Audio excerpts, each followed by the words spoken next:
First thing I verified was, see how this is a smaller gap and this is a larger gap?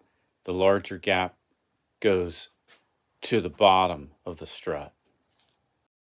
I got my spring compressed and I got it lined up.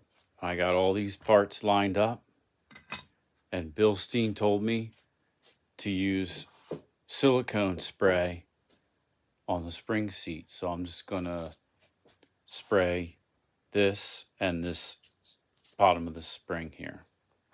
I'm also gonna take this top spring seat apart and spray it with silicone in between the rubber and metal here, and also on this side and the top of the spring.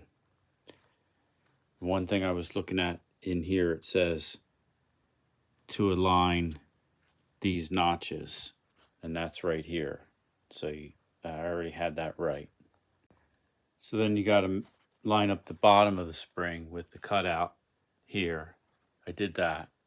And then in the top, there's this whole thing about different part numbers and lining up. This is my diagram. The cutout, this is the front of the vehicle. This is the right side where I'm on. Type B is a little bit above the 90-degree line, and type A is a little bit below. But these are my old struts.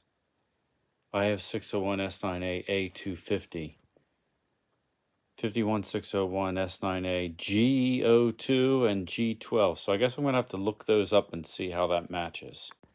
But this is the cutout, and this would be the front of the vehicle, and this would be the inside of the vehicle.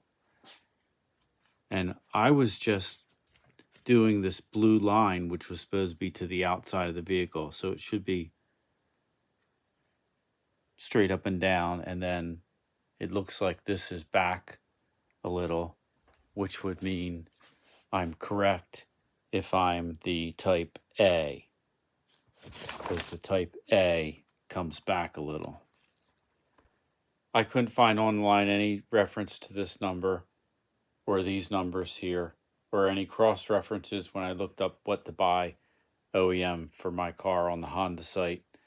So I'm on my own with lining this up, and I'm going to make sure this blue line is pointed to the outside of the vehicle and that the spring looks correct the way the indentation of this goes.